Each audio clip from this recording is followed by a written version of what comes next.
காலை வணக்கம். First of all ரொம்ப நன்றி. இந்த ஹீட் பயங்கர புரட்டாசி மாசம் பொருட்படுத்தாம எல்லாரும் வந்து கவர் பண்ணதுக்கு மிகவும் நன்றி. வந்திருக்கின்ற கெஸ்ட்ஸ் ராகவ், பத்ரி சார், பாலாஜி இவங்க எல்லாருக்கும் ரொம்ப நன்றி.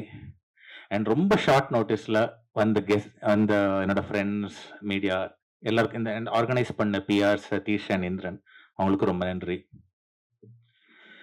இப்போ வந்து நிறைய பேர் கேட்குறாங்க, எதுக்கு ஏஐ? எதுக்கு ஏஐ வச்சு வீடியோ பண்றோம் அப்படின்னு. யூடியூப்லயே நான் டீசர் ரன் பண்ணும்போது கமெண்ட்ஸ் வந்து ஒய் ஏஐ அப்படின்னு ஒரு 5-6 கமெண்ட் எனக்கு வந்தது. அதுக்கு நான் வந்து ஆனஸ்டா ஒரு விஷயம் சொல்லணும்னா, இப்போ இவங்க 3 டைரக்டர் நான் இவங்களோட ஒர்க் பண்ணியிருக்கேன். ஆனா அவங்கள வச்சுட்டு நான் சொல்றேன், எனக்குள்ள ஒரு குட்டி டைரக்டர் ஒருத்தர் ஒளிஞ்சிருக்கான். அவனுக்கு வந்து ஒரு ஸ்கிரிப்ட் ஒரு மைண்ட்ல ஒன்று வரும், இந்த மாதிரி ஒரு சின்னதா ஒரு ஐடியா வரும். ஆனா எனக்கு வந்து இப்போ ப்ரொடக்ஷன் ஹவுஸ் போய் எக்ஸிக்யூட் பண்றதுக்கு பயங்கர பட்ஜெட்ஸ் இருக்கும். அண்ட் அதை எக்ஸிக்யூட் பண்றதுக்கு என்ன பண்ணலாம் அப்படின்னு யோசிச்ச போது ஏஐ இருக்கு. ஏஐ வச்சு எப்படி ஒரு புதுசா ஒரு வீடியோ கிரியேட் பண்ணலாம்னு ஒரு ஐடியா வந்தது. ஆனா அந்த ஏஐ வீடியோ வர்றதுக்கு முன்னாடி இந்த பாடல் உருவான ஒரு கதை இருக்கு. ஏன்னா வந்து I have called Sathyaprakash also here. Hi Sathya. So என்னன்னா, நான் சத்யபிரகாஷ் வந்து ஒரு மியூசிக் மோஜோன்னு ஒரு ஆல்பம் வந்து 2014ல ரெக்கார்ட் பண்ணோம். அந்த டைம்ல சிந்து பைரவி தில்லானா வாசிச்ச கிருஷ்ண கிஷோர்லாம் இங்க இருக்கான். ஸோ அந்த டைம்ல வந்து ஒரு 12 பாட்டு நான் சத்யாவோட பண்ணேன், கம்போஸ் பண்ணி. ஸோ அந்த டைம்ல வந்து இன்னொரு பாட்டு ரெக்கார்ட் பண்ணும்போது சத்யா எனக்கு ஒரு பல்லவி ரெக்கார்ட் பண்ணுன்னு சொன்னபோது, ஆக்சுவலா சத்யா எனக்கு பாடின ட்ராக் அது. ஒரு மாலை நேரத்தில்ங்கிற பாட்டு ஞாபகம் இருக்கா சத்யா? ஸோ அந்த பாட்டு வந்து சரி ட்ராக் பாடி உள்ள எடுத்து வச்சுட்டோம். அதுக்கப்புறம் வந்து ஒரு 10 வருஷத்துக்கு அப்புறம் சடன்னு பார்த்தா ஹார்ட் டிஸ்க்ல அது ஒரு ஃபைல் இருந்தது. இது நம்ம 10 வருஷம் முன்னாடி கம்போஸ் பண்ண பாட்டாச்சே. இப்போ ஏன் எடுத்து பண்ணக்கூடாது அப்படின்னு தோணுச்சு. அதனால வந்து சரி இப்போ இதுக்கு முன்னாடி நான் மூவ் லைக் மோகன கல்யாணி அப்படின்னு இங்கிலீஷ்ல ஒரு பாட்டு பண்ணியிருந்தேன் ஜூன் மாசம். நல்லா போச்சு. யூடியூப்ல ஒரு 6.25 லட்சம் வியூ வந்தது. இப்போ வந்து நான் பாட ஆரம்பிச்சேன். ஸோ சரி இன்னொரு பாட்டு நம்ம வாய்ஸ்ல மேபி இதை பண்ணலாம். சத்யா கோச்சுங்க மாட்டான்னு ஒரு நம்பிக்கையில நானே அந்த பாட்டை பாடினேன். ஸோ அந்த பாட்டை பாடி முடிச்சு அப்புறமா நம்ம ஏன் தெலுங்குல பண்ணக்கூடாதுன்னு ஐடியா வந்து எனக்கு தெரிஞ்ச ஒரு நல்ல composer and lyric writer from Warangal, அவர் பேரு கிராந்தி குமார். அவர் வந்து எனக்கு தெலுங்குல லிரிக்ஸ் எழுதினார். ஸோ தமிழ் தெலுங்கு ரெண்டும் ரெக்கார்ட் பண்ணி முடிச்சதுக்கு அப்புறமா தான் சரி நம்ம இதுக்கு வீடியோன்னு ஒன்று பண்ணணுமே, வீடியோ பண்றதுக்கு என்ன பண்ணலாம்னு யோசிக்கிற பிரெயின் ஸ்டார்மிங் பீரியட்ல ஏஐ பண்ணலாங்கிற ஐடியா. இப்போ நான் முதல்ல சொன்ன இந்த ஃபுல் டிராவல் வந்து அங்கதான் வருது. படத்துல இன்டர்கட் வச்சு நான் அப்புறமா சொல்றேன் உங்களுக்கு. ஸோ இந்த ஏஐ வீடியோ ஜெனரேட் பண்ணி ஃபர்ஸ்ட் என்னோட போட்டோஸ் இப்போ இதே மாதிரி கிட்டத்தட்ட ட்ரெஸ்ல தான் எடுத்து ஒரு போட்டோ ஷூட் இருக்கு. அதை எடுத்து இன்புட் கொடுத்து நான் வந்து என்னோட ஃபேஸ், என்னோட ஹேர் எப்படி இருக்கும், என்னோட கண்ணு, பாடி லாங்குவேஜ் எப்படி இருக்கும் எல்லாத்தையும் மாடல் பண்ண ஒரு ஆப் ஒரு ஏஐல கிரியேட் பண்ணேன். அதுக்கப்புறம் வந்து சரி நம்ம இது பண்ணியாச்சு, ஹீரோ போட்டாச்சு, ஒரு பொண்ணு பத்தின பாட்டாச்சே என்ன பண்ணலாம் அப்படின்னு யோசிச்ச போது சரி ஏதோ ஒரு நம்ம இருக்கிற யாராவது இருக்கிற ஹீரோயின் யாரான்னு கேட்டு உங்க போட்டோ ஷூட் பண்றதுக்கு நம்ம ஆக்சுவலா ஏஐ ஜென்ரேட் பண்ணும் போட்டோஸ். சரி நம்ம ஒரு புதுசா ஒரு பொண்ணு போட்டோ ஜென்ரேட் பண்ணலாம். ஒரு 4-5 ஜென்ரேட் பண்ணேன். நீங்க பாக்குற இந்த பொண்ணு வந்து ஆக்சுவலா என் ஒய்ஃப்ட காமிச்சேன். அவ வந்து பார்த்து இந்த பொண்ணு யூஸ் பண்ணு அப்படின்னு சொன்னா. ஸோ ஒய்ஃப் பேச்சை தட்டக்கூடாது, அதனால வந்து நான் அந்த போட்டோவை யூஸ் பண்ணிட்டேன்.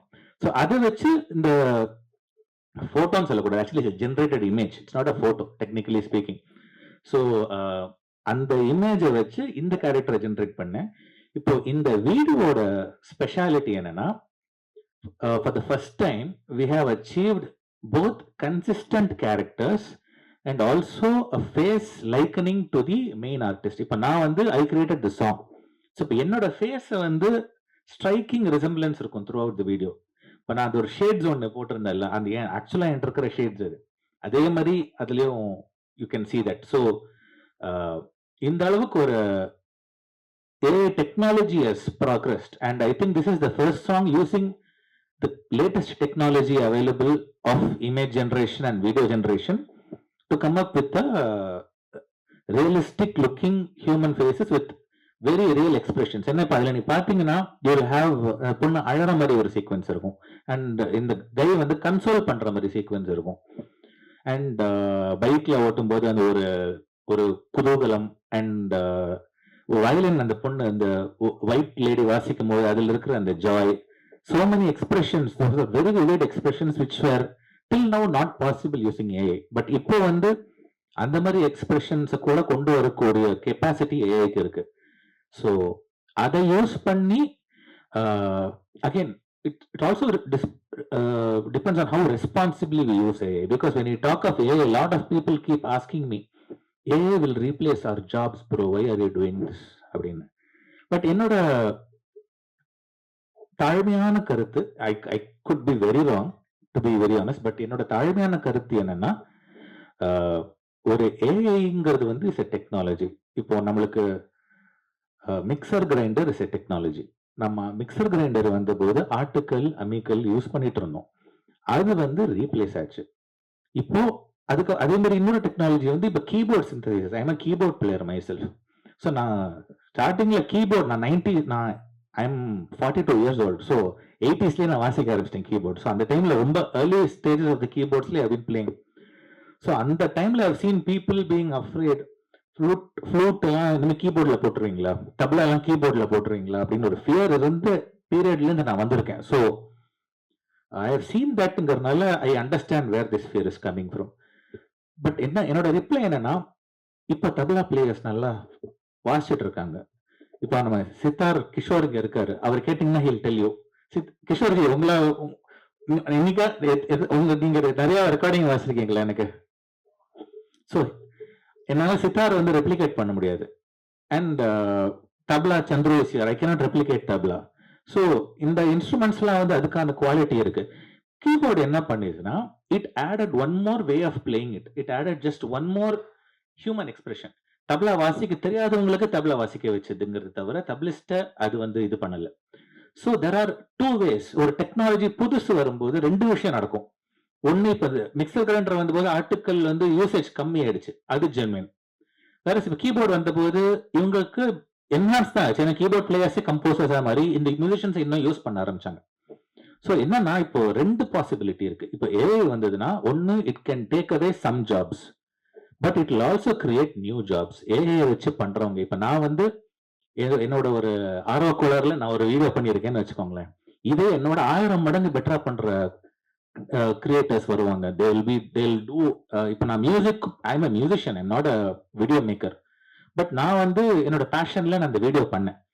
But dedicated video makers will become a profession who use digital art as a medium, who will use AI, who will use a lot of technologies. இப்போ ஒண்ணும் இல்ல, இப்போ ஒரு ஃபிலிம்ல எடுத்துக்கோங்களேன், ஒரு ஷார்ட் இருக்கு, ஆக்டர் ரியல் ஃபில்ம் ஒரு ஷார்ட் இருக்கு, ஆனா அங்க ஒரு டேக் வந்து செட் ஆகல, ஒரு 3 செகண்ட்ஸ்க்கு அங்க மாத்தணும்னா அந்த இடத்துக்கு ஏஐ யூஸ் பண்ணிக்கலாம். You can use AI to இந்த ஃப்ரேம்ல இருந்து இந்த ஃப்ரேம் எடுத்துட்டு இதுக்கு நடுவில் அந்த ஒரு 3 செகண்டுக்கு எனக்கு வந்து பிடிக்கல, அது மட்டும் வேற மாதிரி எடுக்கணும்னா யூ கேன் ஆக்சுவலி ரீக்ரியேட். அதே கேரக்டர்ஸ் இருக்கும், அதே ஃபேஸ் வச்சு அந்த ஒரு 3 செகண்டுக்கு you can fill up. So you can do multiple takes. AI திரும்ப திரும்ப அந்த வீடியோ ஜென்ரேட் பண்ணும் until you like it. You can use that footage. இப்படி கூட ஏஐ யூஸ் பண்ணும். இது பண்றதுக்கு ஒரு புது ப்ரொஃபஷன் கிரியேட் ஆகும். You know what I'm saying? Maybe AI could take some jobs, but என்னன்னா it creates more jobs than it takes is what I personally feel. I could be wrong, but என்னுடைய மிகவும் தாழ்மையான கருத்து இது. Directors sorry, உங்களே வச்சுட்டு நான் வந்து வீடியோ எல்லாம் பண்ணியிருக்கேன். But I played it with them, they really liked it. என் பக்கத்தில் உட்கார்ந்து இருக்கும்போது என்ன அஃப்கோர்ஸ் கிட் எல்லாம் பண்ணுவாங்க because we are very close, but I know that they understand my passion for technology and generally exploring things. Coming to technology again, I have to say this because நான் வந்து இதுக்கு முன்னாடி technology explore பண்ணியிருக்கேன். I don't know if a lot of people are familiar with this, but I have a Limca book record for playing the first ever Carnatic music concert on the iPad. So this happened in 2015. So என்னன்னா ஐபேடுங்கிற device வந்தபோது there were apps called Animoog, GeoShred ன்னு புதுசா அந்த டைம்ல வந்த ஆப்ஸை use பண்ணி நான் classical Carnatic வாசித்தேன். அப்போ வந்து that was another time I felt people were using iPads for watching movies. சில பேர் செல்ஃபி அடிக்ஷன், செல்ஃபியை பெருசா பார்க்கலாம் அப்படிங்கிற மாதிரி அடிக்ஷன் தான் இருந்ததே தவிர lot of people weren't using it like கரெக்டா ஒரு ப்ரோக்ரெசிவா யூஸ் பண்ணல. அந்த டைம்ல எனக்கு இப்படி தோணுது, மேபி இது என்னோட ஒரு காலிங்கா கூட இருக்கலாம், to use technology in the right way to show people technology இப்படியே கூட யூஸ் பண்ணலாங்கிறது என்னோட காலிங்கா இருக்கலாம். Maybe I don't know. I have been doing music from 2009, but my exploration of technology is what has made people know me more than as a composer. So GeoShred artist எனக்கு வந்த popularity is immense. அதே மாதிரி இப்போ இந்த AI வந்தபோது அதே similar feeling, same deja vu. Okay, let's use AI அப்படிங்கிற மாதிரி ஒரு மொமெண்ட் எனக்கு it has happened. I didn't plan for the moment, but it just happened. Maybe it could spawn something magical. I don't know. It is in all of your hands and it is in God's hands. So I want to conclude by just saying one last thing.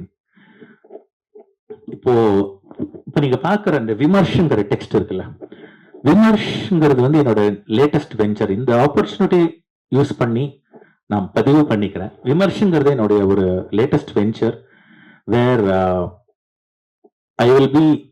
I aim to make the world a better place. இப்போ சிம்பிளா சொல்லணும்னா நம்ம we face a lot of day-to-day problems, right? நம்ம developing country இந்தியாவில் typically you have problems facing இப்போ road management, the whole population everything handle பண்ணும்போது bringing about things like day-to-day, like இப்போ signal operate பண்றோம் ரோடு இல்லைன்னா அது எல்லா இடத்துலையும் இன்கார்பரேட் பண்றது will be a difficult challenge. But என்னவோ தெரியல, ஐ காட் இதுக்கு இந்த ஒரு கான்செப்டுக்கு நான் ஈர்க்கப்பட்டேன் after this technology and everything explore பண்ணதுக்கு அப்புறமா. ஸோ இதுல this is a very new venture. It's like இப்பதான் பிறந்திருக்குன்னு கூட சொல்லலாம். இதை பேச கூட கத்துக்கல, அந்த லெவலில் தான் இருக்குது. பட் இதோட எய்ம் என்னன்னா to make people's life better using technology including AI. So என்னன்னா I started recruiting some people who will work with me in creating apps and creating technologies that can facilitate the improvement of nama common man, nama society, the nation and our culture. engengala pitfalls irukko, whatever is stopping us from progressing forward, and ella edathilum plug pandradhukku solutions என்னவோ அதை கண்டுபிடிக்கிற ஒரு single எய்ம்ல நான் create பண்ண venture தான் விமர்ஷ். As part of this Vimarsh initiative, I'm first and foremost I am a musician, I am an artist. So என்னால ஒரு அரினால start பண்ண முடியும்னா அது மியூசிக் தான். So I want to first demonstrate how technology can be really beneficial for people using this song could be a launch pad, I don't know, but going forward, I also want to introduce my a new band that I'm starting, which is called Vimarsh Collective. So விமர்ஷ்ங்கிறது என்னன்னு கேட்டீங்கன்னா, விமர்ஷ்னா விமர்சையா பண்றோம் அப்படின்னு சொல்றோம்ல, அதான் விமர்ஷ். அதனுடைய ஒரு grandeur, அதனோட ஒரு சினோனிம் தான் Vimarsh. So I hope that through this coverage we can get a lot of awareness about using technology, awareness about this song. ஏன்னா at the end of the day நான் இது கிரியேட் பண்ணியிருக்கேன், ஸோ இதுக்கும் கொஞ்சம் mileage வேணும். So so இந்த song, இந்த technology and my work and to பிரீஃபா முடிக்கிறதுக்கு முன்னாடி என்னை பற்றி சில பேருக்கு தெரியலன்னா அந்த ஒரு ஃபியூ பாயிண்டர்ஸ் நான் சொல்லிக்கிறேன். நான் நிறைய பேருக்கு நான் என்னென்ன இப்போ கம்போசர்னு சொல்கிறேன், நீ என்ன பண்ணியிருக்கான்னு நிறைய பேர் you might be wandering, because my name is not அவ்வளோ ரீச் ஆயிருக்கான்னு எனக்கு தெரியாது. பட் நான் மலையாளம்ல டன் சந்திரச்சூடன் ஒரு ரொம்ப பாப்புலரான ஒரு சாங் இருக்கு, 2012 ரிலீஸ் ஆயிடுச்சு, கர்மயோகிங்கிற படத்துல. அது இப்போ நிறைய பேர் ட்ரெண்டிங் சாங்ஸ் எல்லாம் சொல்லுவாங்களே, இது ட்ரெண்டிங் சொல்றத it is become timeless, because இன்னைக்கு வரைக்கும் The song is getting played in all Shivaratri festivals. மகாசிவராத்திரியில கூட அதை ப்ளே பண்றாங்க எல்லாத்துலயும். ஸோ அந்த மாதிரி ஒரு சாங், ஒரு கல்ட் சாங்கா அது பை காட்ஸ் கிரேஸ் அது சேஞ்ச் ஆயிடுது. And it also did a film called Buddy in Malayalam, which had a song Kadalil Kanmashi, which had the similar fate. It became a cult classic. அன்னைக்கு இது பெருசா trending ஆச்சுன்னு எனக்கு தெரியாது. But இன்னைக்கு வந்து it has become a very popular song. Maybe என்னோட future வந்து maybe it's not to be very trending, but to create timeless products எனக்கு தெரியல. But maybe my thinking is towards that. இந்த ப்ராடக்ட் கூட I think is probably headed for 10 years later. Maybe people my think, okay அன்னைக்கு ஒருத்தன் பண்ணியிருக்கான், இது வந்து இப்படி கூட யூஸ் பண்ணலாம். அப்படி ஒரு அவேர்னஸ் ஒரு 10 years 15 years ஏதோ ஒரு டைம்ல இது டைம்லெஸ் ஆகி அது மூலமா ஒரு அவேர்னஸ் வந்ததுன்னா I'll be the happiest person on the planet. Thank you. Please do support the song.